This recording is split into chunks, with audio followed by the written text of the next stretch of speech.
Get me Will Trent. ABC Tonight. I don't even know where he is. Will Trent is back. You thought you could hide forever? Time to come home. The series that's being called one of the best network procedurals. We're going to solve this case. Featuring new cast member Gina Rodriguez. I'm a prosecutor. We deal in truth and facts. Maybe everybody should try that, huh? Will Trent, the 2-part season premiere, begins tonight on ABC and stream on Hulu. Thanks for listening to the Red Treehouse, where I tell scary stories to keep you up at night. You can listen to the Red Treehouse on your favorite streaming platforms, including Spotify and Apple Podcasts. Be sure to follow, like, and subscribe. Oh, and leave a 5-star review. You can follow the Red Treehouse on social media, on TikTok, Instagram, YouTube, X, Threads, and Facebook at Red Treehouse Pod. And now, you can find the Red Treehouse on Patreon. Join the Red Treehouse community for as little as $3 per month and receive exclusive member benefits. Simply go to patreon.com/Red Treehouse. As always, if you have a scary story or topic you'd like me to feature on an upcoming episode, email redtreehousepod@gmail.com. Important note: sources for this episode can be found in the show notes. The Red Treehouse is dedicated to my dad. I love you, Pop.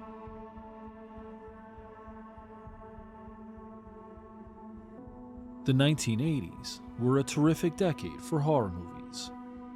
Inarguably, some of the most iconic horror films and characters came out in that time frame. Before the widespread use of CGI, horror films emphasized makeup, prosthetics, and practical effects to create unforgettable villains and monsters. Sequels were released at a near-alarming rate, and even campy horror films from that era became cult classics in due time. Of those on my top 25 favorite horror movies of all time list, 11 films were released between 1980 and 1989. Arguably the most iconic horror movie franchise to emerge from the 1980s was A Nightmare on Elm Street, with its terrifying villain, Freddy Krueger. In many ways, A Nightmare on Elm Street was groundbreaking. Special effects and makeup created an unforgettable viewing experience. As a slasher, the movie was a fresh take on the serial killer hunts unsuspecting teens trope. Because if Halloween brought terror to the suburbs, and Friday the 13th made you avoid summer camp, A Nightmare on Elm Street made you terrified to go to sleep. But here's the thing. A Nightmare on Elm Street was inspired by a horrifying, real-life case where over 100 people died in their sleep without warning or explanation. In this episode of the Red Treehouse, we're going to explore the disturbing case of the Laotian Nightmare Deaths. What caused the sudden deaths of over 100 Laotian refugees in the 1980s? Were the deaths the result of natural causes, or was something far more sinister at play? I'll tell the story. You decide for yourself. I'm your host, Will. Welcome to the Red Treehouse.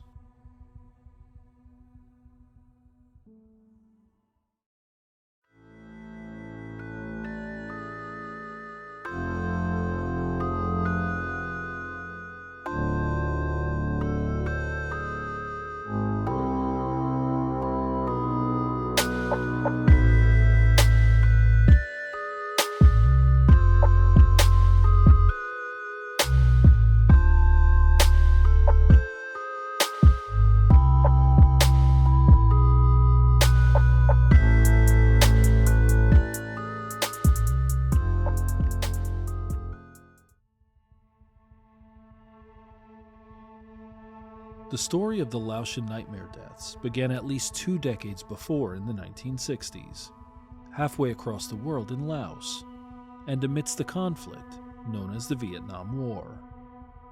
A beautiful country in Southeast Asia, Laos is home to nearly 8 million people and has a robust history dating back to the 13th century.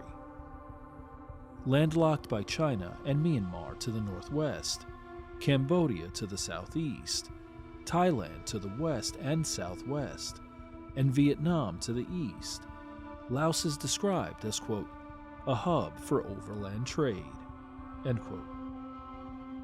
Despite steady commerce, Laos is considered one of the least developed and poorest countries in Southeast Asia, with nearly 20% of its population living below the poverty line. An important side note: the resiliency of human beings is an amazing thing to behold. Born out of strife and trauma, people from all over the world and every walk of life carve out beautiful customs and cultures against all odds. Among the ethnic groups living in Laos, the Hmong people are the third largest, with population estimates of up to 600,000.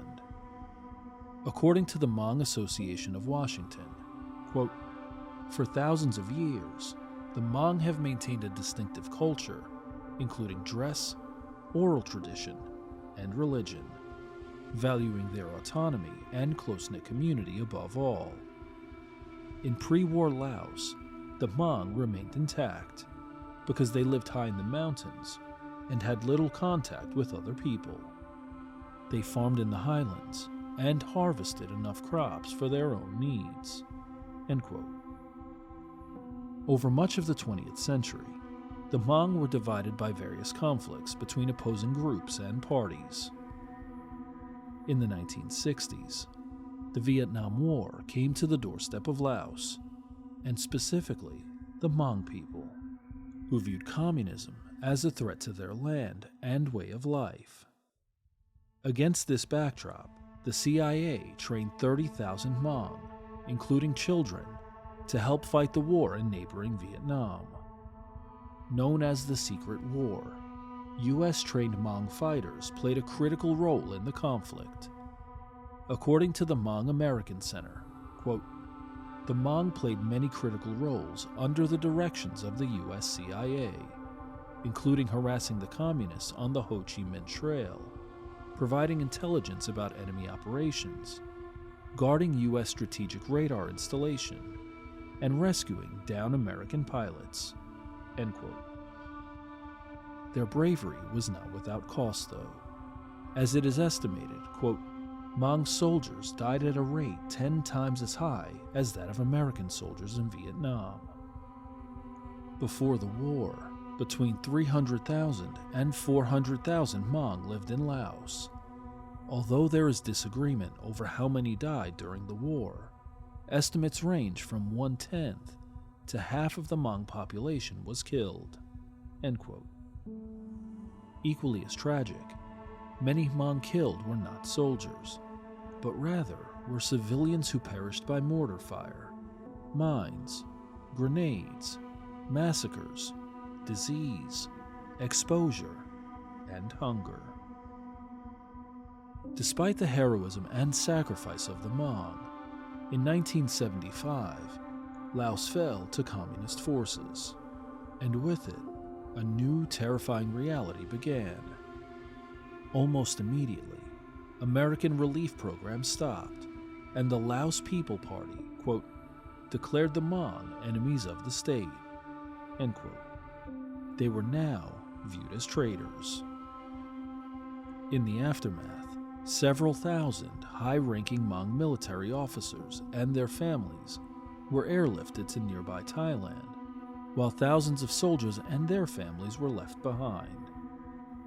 In the decade between 1975 and 1985, it is estimated nearly 100,000 Hmong died while trying to flee Laos, with an estimated 50,000 lost while trying to cross the Mekong River.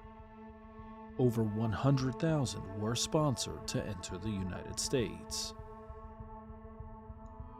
In July 1980, a man named Yang Leng Tao relocated from Laos to Portland, Oregon, with his wife, Zhang Yu, and 8 children.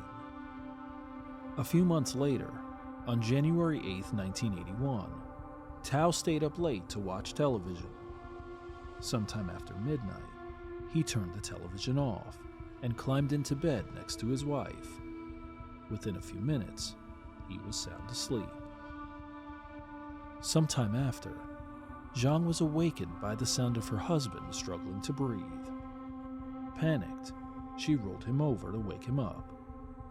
To her horror, he was dead. Dr. Larry V. Lumen conducted the autopsy and was stunned when he realized this was the second instance of sudden death in less than a week. Just 3 days before, Zhang To Zhang, a 29-year-old Hmong man, died suddenly in his sleep with no explanation.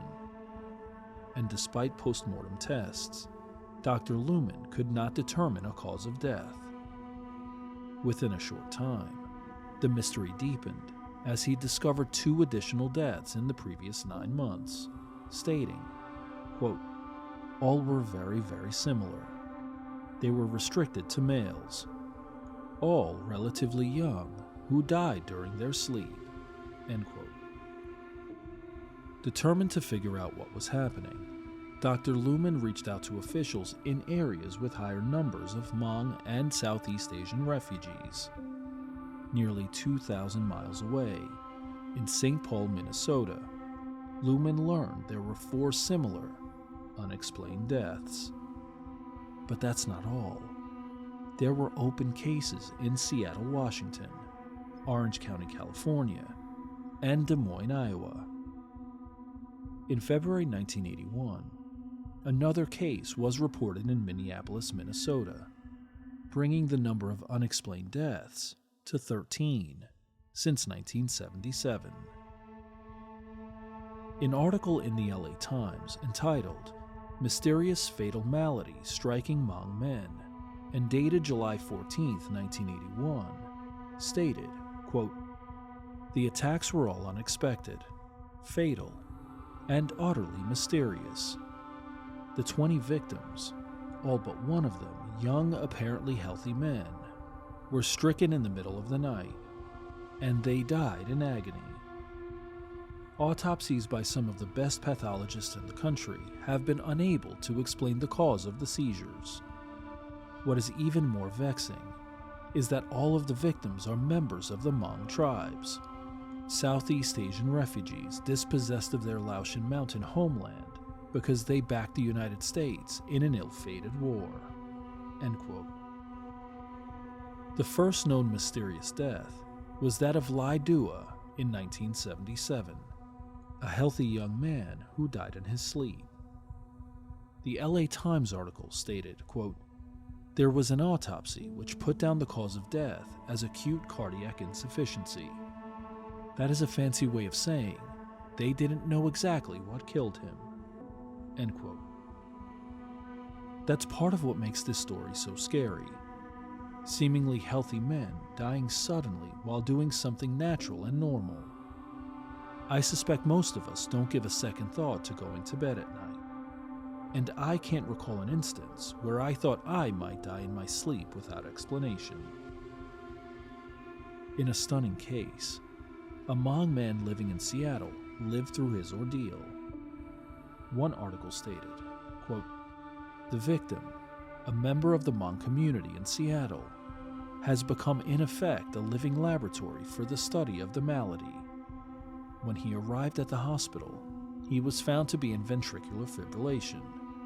The heart muscle was contracting without affecting normal beats, just sort of quivering." End quote. According to the Cleveland Clinic, ventricular fibrillation is, quote, "an abnormal heart rhythm that makes your lower heart chambers move quickly and randomly. This life-threatening condition affects your lower heart chamber's ability to pump blood." End quote. Symptoms of ventricular fibrillation include chest pain, dizziness, nausea, erratic pulse, heart palpitations, and shortness of breath.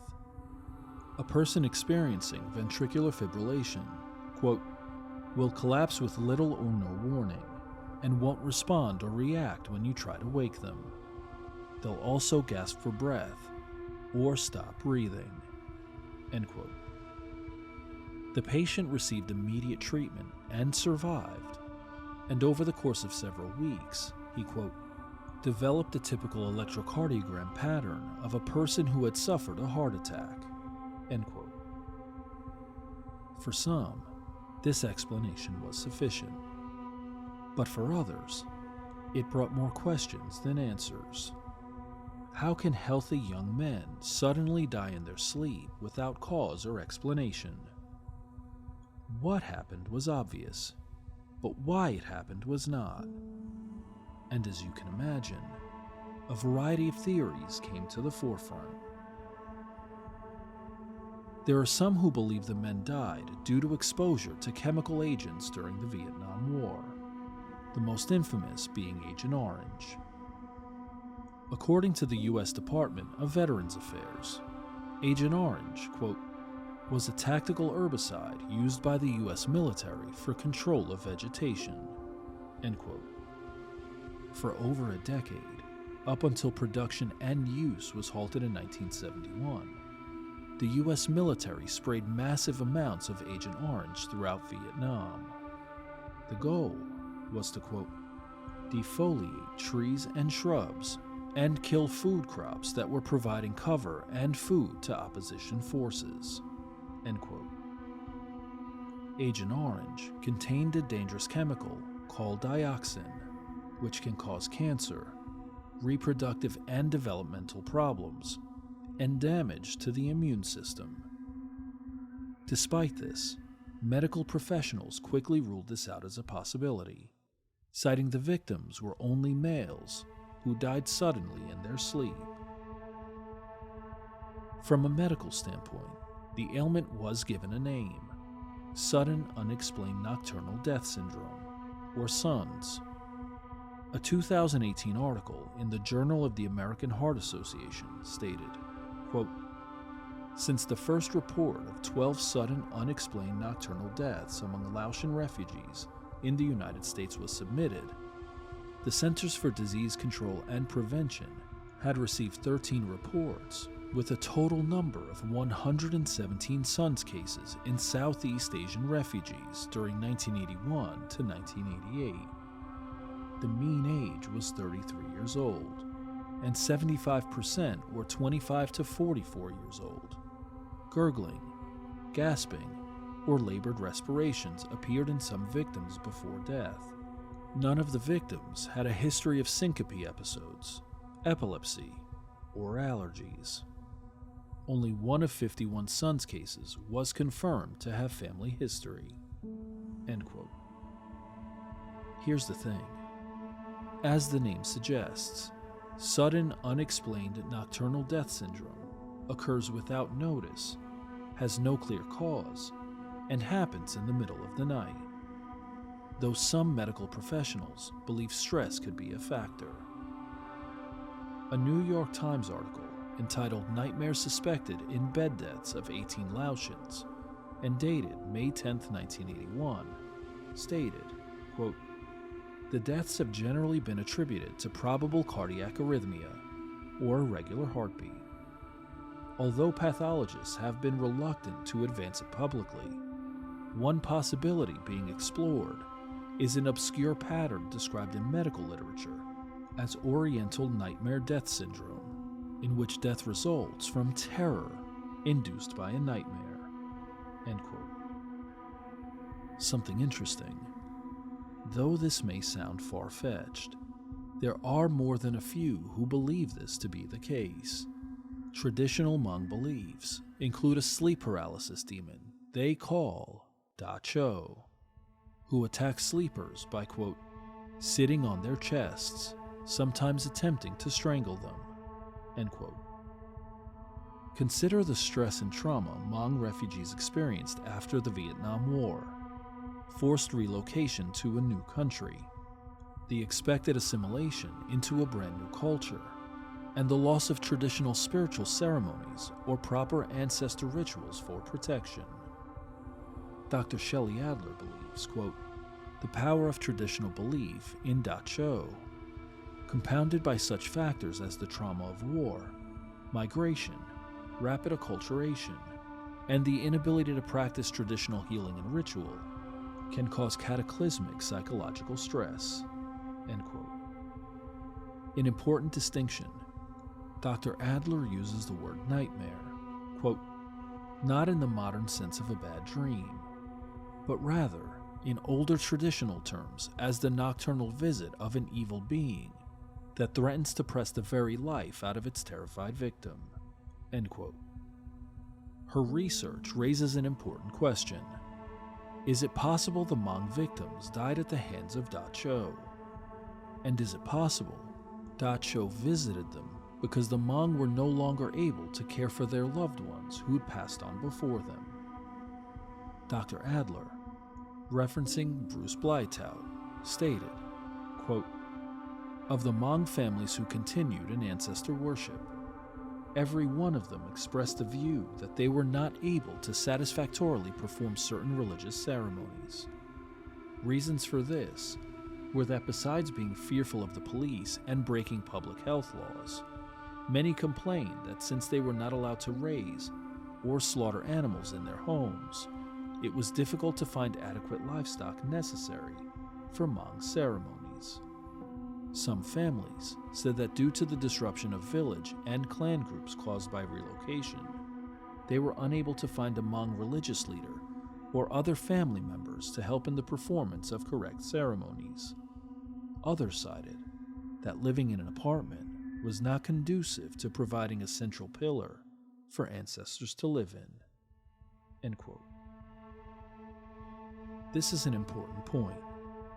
From the outside looking in, relocation to the United States represented a chance at life.